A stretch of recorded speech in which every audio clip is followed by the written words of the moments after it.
I want to start with a number, 65%.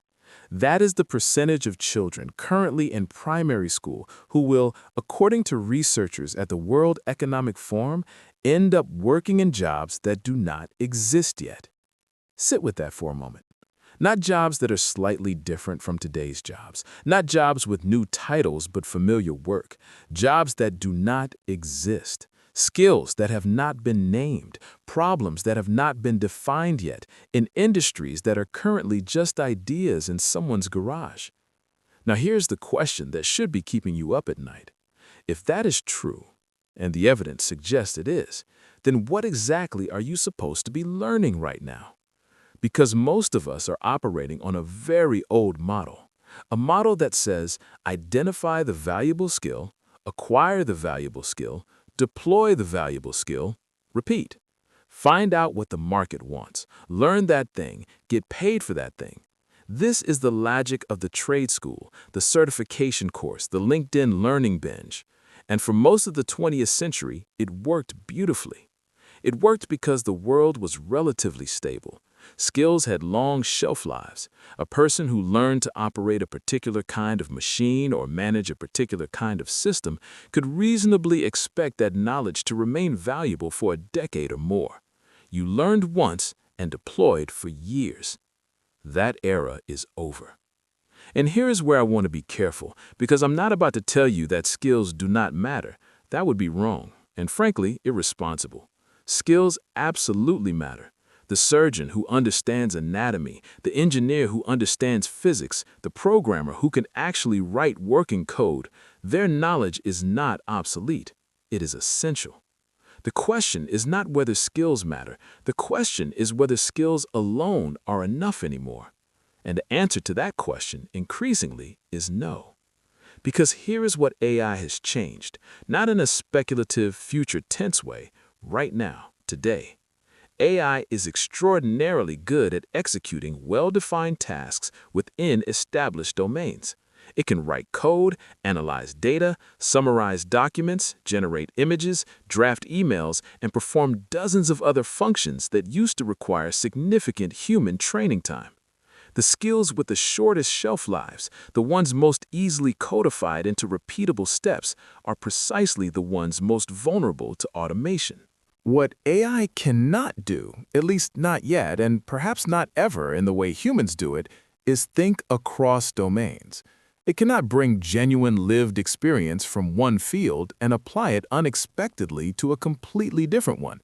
It cannot sit with ambiguity, hold contradictory ideas in tension, and synthesize something genuinely new from the friction between them. That capacity has a name, and it is not a skill. It is intelligence, specifically what psychologists call fluid intelligence, the ability to reason through novel problems, identify patterns in unfamiliar territory, and adapt mental frameworks to situations that have no established playbook. And here is the critical distinction that most learning advice completely misses. Skills are what you know. Intelligence is how well you can operate when what you know runs out. A skilled person is powerful in familiar terrain. An intelligent person is powerful everywhere, including terrain that has never existed before. And in a world where the terrain is being redrawn faster than any curriculum can keep up with, the second kind of person has a structural advantage that compounds over time. Now, I want to be precise about what I mean by intelligence here, because the word carries a lot of baggage. I am not talking about IQ scores. I'm not talking about something fixed at birth that you either have or do not. The neuroscience on this has shifted dramatically in the last 2 decades. Researchers studying neuroplasticity, the brain's ability to physically reorganize itself in response to experience, have established something that the old model of intelligence flatly denied: that the cognitive capacities we associate with fluid intelligence are trainable. Not in the sense of doing brain training puzzles on your phone. Those tend to make you better at brain training puzzles and not much else, but in a deeper, more structural sense. The brain changes in response to how you use it. Specifically, it strengthens the connections between regions that are activated together. A person who habitually moves between different domains of knowledge, who regularly asks, "What does this remind me of?" in a completely different field, is literally building more robust cross-domain neural architecture than someone who stays within a single lane. This is the neuroscience behind what David Epstein in his book Range calls the advantage of the generalist in a specialized world. The people who perform best in genuinely complex, unpredictable environments are not always the ones with the deepest expertise in a single area. They are often the ones who have accumulated experience across multiple domains and developed the habit of connecting them. The technical term for this, as we discussed in a previous video, is far transfer, the ability to take a principle learned in one context and apply it to a completely different one. But today, I want to go one level deeper than the career strategy. I want to talk about how you actually build the cognitive machinery that makes far transfer possible. Because it is not just about having diverse interests. Lots of people have diverse interests. What separates the person who merely collects hobbies from the person who synthesizes breakthroughs is a specific set of mental habits. And those habits can be learned. So let's talk about how you actually build this. Because I am aware that develop your fluid intelligence sounds like advice from a fortune cookie that went to graduate school. Technically true, practically useless without a map. So let me give you the map. The first mental habit is what cognitive scientists call interleaved learning, and it runs directly counter to how most of us were taught to study. The traditional model of learning looks like this. You pick a subject, you block out time for that subject, you go deep into that subject until you feel you have understood it, then you move on. This is called blocked practice, and it feels extremely productive while you are doing it. The material starts to feel familiar, your recall improves within the session, you finish feeling competent. And then, 2 weeks later, you have forgotten most of it. This is not a character flaw. It is a well-documented phenomenon called the fluency illusion, the tendency to mistake the feeling of familiarity for genuine understanding. When you repeat the same type of problem in the same sitting, your brain takes a shortcut. It does not build a durable memory trace. It just keeps the information warm in working memory, which feels like learning, but is actually closer to temporary holding. Interleaved learning works differently. Instead of blocking one subject at a time, you deliberately mix topics, switch between domains mid-session, and return to earlier material before it feels fully consolidated. This feels harder, measurably uncomfortably harder. Psychologists call this desirable difficulty, the finding that the conditions that produce the most frustration during learning tend to produce the most durable retention afterward. Here's why this matters for intelligence specifically. When your brain is forced to retrieve information from a less familiar context, when it has to work to find the connection rather than simply recognizing a pattern it just saw, it builds stronger, more flexible memory traces. Traces that are encoded with more contextual richness. Traces that are more likely to activate when you encounter a genuinely novel situation that shares underlying structure with something you learned before. In other words, interleaved learning does not just help you remember more, it helps you transfer more. It builds the neural architecture for far transfer by training your brain to find connections across contexts rather than within them. The practical implementation is simple, even if it feels uncomfortable. When you're learning something new, do not spend 3 hours on Chapter 1 before moving to Chapter 2. Spend 40 minutes on Chapter 1, then switch to something from a different domain entirely, then return to Chapter 1 the next day. Alternate between the new skill and related but distinct material. Let the gaps exist. The gaps are doing work that the continuous session cannot.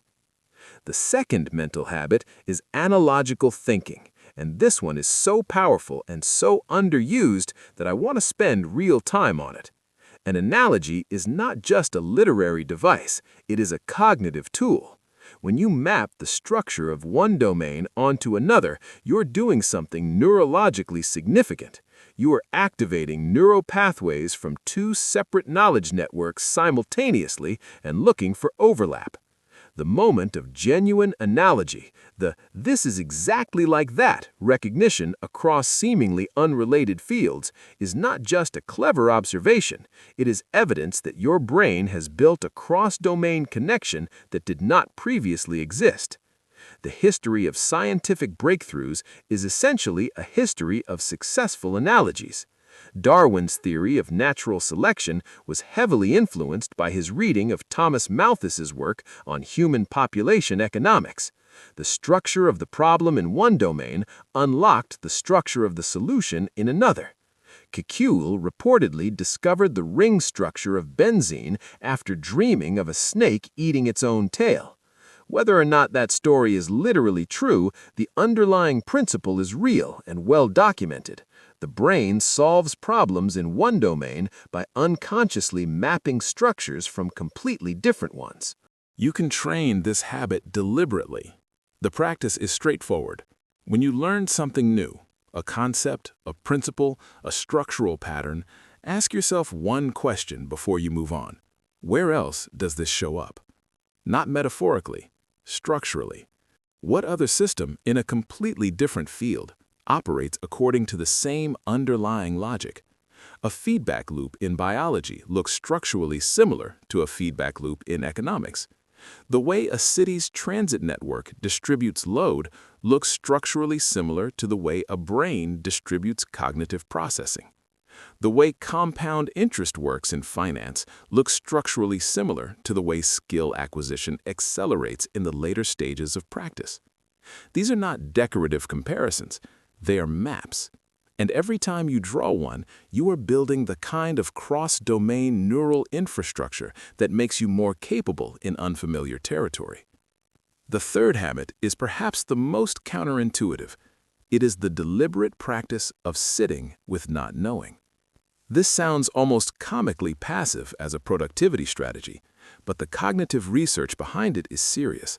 There is a concept called negative capability, coined by the poet John Keats and later studied by psychologists interested in creative cognition. It refers to the capacity to remain in uncertainty and ambiguity without reaching prematurely for resolution. Most of us are terrible at this. The moment we encounter a question we cannot immediately answer, our brains generate a plausible-sounding response and move on. This is cognitively efficient in the short term. It is cognitively impoverishing in the long term. Because the questions that sit at the edges of your knowledge, the ones you cannot immediately resolve, are precisely the questions that, if held long enough, produce the most original thinking. Research on insight problem-solving consistently finds that the moments of genuine breakthrough, the aha experiences, tend to occur not during focused effort, but during periods of diffuse, unfocused mental wandering, after a period of sustained, frustrated effort. The focused effort loads the problem into your cognitive system. The wandering gives your default mode network, that background processing engine we talked about in our last video, the space to find connections that focused attention misses. This is why some of the most creative thinkers in history were obsessive walkers. Darwin had his thinking path. Beethoven took long afternoon walks, during which he was reportedly unreachable.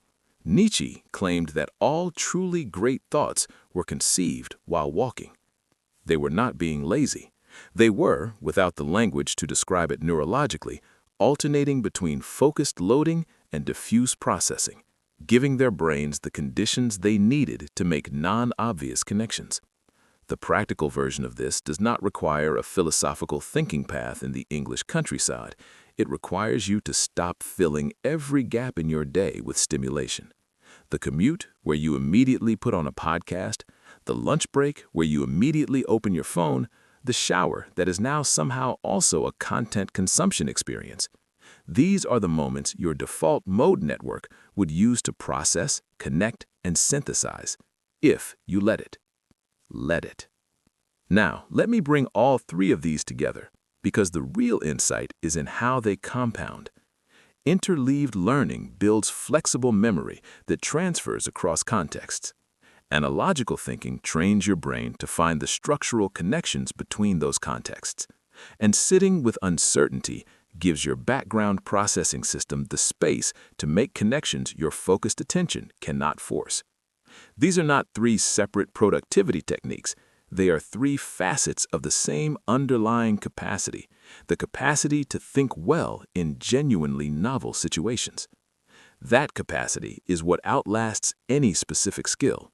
It is what remains valuable when the tools change, when the industry shifts, when the job title you trained for quietly disappears from job listings and is replaced by something that did not exist 3 years ago. Skills will always matter. Learn them, build them, go deep in the areas that light you up, but build them on top of a foundation that is not skills. Build them on top of a way of thinking that is flexible enough to acquire new skills quickly, transfer old knowledge unexpectedly, and navigate terrain that no one has mapped yet. That is the future-proof investment. Not the certification, not the course, the quality of your thinking itself. To help you put this into practice, I have put together a short guide called the Intelligence Habits Field Notes, a simple weekly practice framework built around these 3 habits. It's free, and the link is in the description. And if you watched this and thought, this is all well and good, but I cannot even get myself to sit down and learn the thing I already know I need to learn, I understand.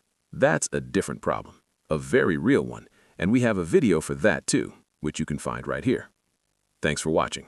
I hope this gives you something genuinely useful to take into the week. I will see you in the next one.